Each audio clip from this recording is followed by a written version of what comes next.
I was literally having a panic attack while recording an episode for the show yesterday. And so I stopped what I was doing. I just took a breather, and then I think I invented something. It's called the don't do list.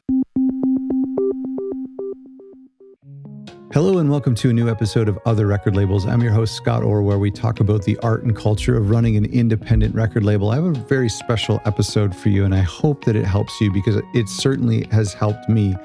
Yesterday, I was recording an episode for an upcoming series, and I started to have a panic attack, like right in the middle of the episode. My ears were popping, and my head was like compressing.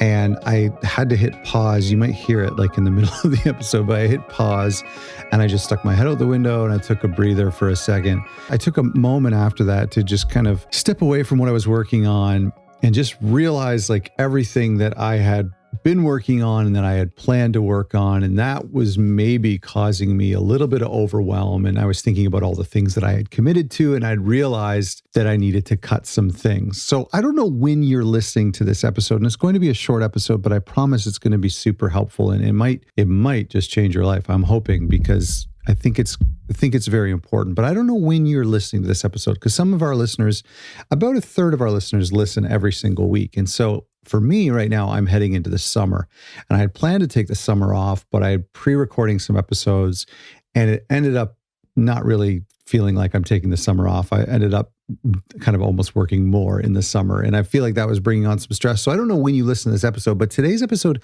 is going to apply to you if you are listening as you're coming into a summer. And a lot of record labels slow down in the summer, and they send pitches that don't get listened to because journalists are on break, and you know, maybe it's a good time for you to take some time off. So if you're approaching the summer while listening to this, then you're going to find it really helpful. However, if you listen to this sporadically, whenever, I think you're going to find it helpful no matter what, because this is a good opportunity if you're heading into a new season like the fall or in January, that this is something that you can apply.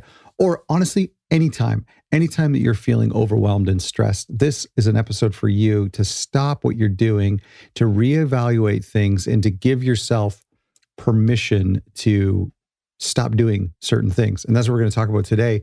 This is the breakthrough I had. I had this huge breakthrough yesterday, and I want to share it with you. And I want to give you something that you can download. And I don't have a link or anything. You don't have to sign up for anything, but I'm just going to, in the description of this video, if you watch on YouTube, in the description in the podcast, I'm going to just provide a Dropbox link of something that I want to share with you.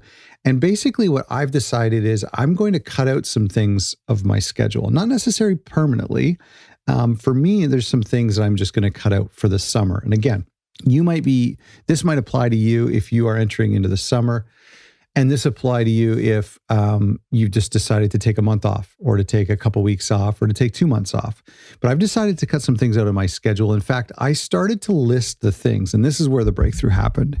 I started to list these things with other record labels that I was planning or I needed to do in the summer, or just some regular things that are on my weekly to-do list. And so for me, my work, I basically have like the things that I've scheduled that on social media and content that I have to kind of commit to on a couple days a week basis. And then there needs to be room to create new things, and also to work on the label and to work on music. And so I kind of need to have to allow for all these things. And so what I did was I took out a piece of paper, and this was like 15 minutes post-pandemic, post-panic attack. Felt like a pandemic. And so I'm writing these things down. I decided to write down the things that I can cut out of my life, not my life, but my business and the stuff that I'm working on. I started to make this list. And as I got to the end of this list, and I have 6 things here, but as I got to the end of my list, I realized this is a don't do list. It's not a to-do list, it's a don't do list. And I was so instantly like relieved of this pressure by just saying, here's some things I'm just going to stop doing. They're not huge things, but I feel like everything takes up a certain percentage of your time. And even if they're small, when you have 5 or 10 of them, they all add up. So I want to encourage you today, and this is the download I want to give you. I've made a very simple don't do list. You know how many to-do lists I've made for you, like checklists and things that you should do if you're starting a record label or if you're promoting a new release. Well, today I want to share with you things that you shouldn't do and things that you don't do. And actually, it's important for you to print off this list or just use the notes memo on your phone and to actually make a don't do list. It's the opposite of a to-do list. Things for this next season of your life, whether that's this summer, whether it's going into a new year, or whether it's just like 1 month where you're going to give yourself a break or the foreseeable future. But it's important that you actually visually see, okay, this task. And that could be things like no more pitching to Submit Hub because that causes you stress. Maybe it is no more releases. Let's take no releases this month. And if you said to yourself, we don't have to, that EP, we're going to bump it 2 months, take a deep breath. Now, all of a sudden, the anxiety that comes along with releasing that is gone. Things that are small, like emails. I'm just going to put on my list, I'm going to put a summer autoresponder on my email list that basically says, I'll get to this when I get to it. Love you. You know what I mean? And so maybe for you, it's emails. Maybe for you, it's Spotify pitching. Maybe for you, it's planning ahead, like that. The fact that we need to plan 12, 14 months for vinyl is kind of stressing you out. So maybe it's something like that. Whatever it is, I don't know what those things are for you. For me, it was like certain pieces of content, bonus things I was working on, my emails, just different things that I've kind of committed to that I thought, you know what? I'm just going to like let up the gas and put it in neutral for a little bit. I want to give you, I've shared this before on the show, and I wanted to share this example, a story that a couple years ago, I was on vacation. It was in the summer, and this is one of the times when I realized I need to take summers off. But I was running my record label, and we had 2 EPs come out in the summer, one in July and one in August. So I was on vacation, and we had an EP coming out in a week or two, and I was submitting it on Submit Hub. I know a lot of our listeners use Submit Hub, and it can be kind of a good place to bring yourself down and hate yourself. So I was pitching this new upcoming EP, and I was on vacation, and my family were already down at the beach, and I was pitching this to the EP to Submit Hub, and I sent like 10 or 20 submissions. And I think I maybe sent it the night before. And so I got all these replies. And so my family went ahead, and then I read all the replies before like catching up with them to go down to the beach. That was this moment where I realized, and of course they were all declines, and they were all really annoying critiques of the music.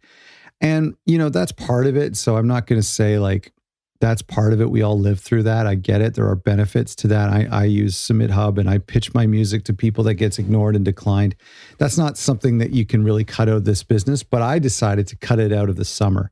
So right then and there, I was like, that's it. I'm going to release these 2 EPs, but then for the rest of the label's life, I'm taking the summer off. No pitching albums in the summer. No like committing to any events in the summer, or, doing anything super big in the summer. I'm taking the summer off. And that was a huge thing for me. And I kept up with it. I've kept up with it for good.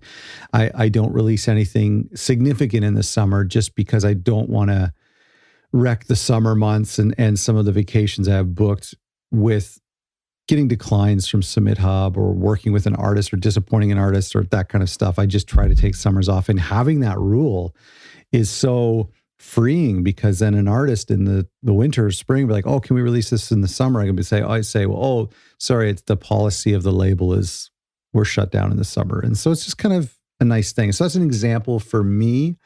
So I want you to kind of look at what can you cut temporarily or permanently? What have you overcommitted to?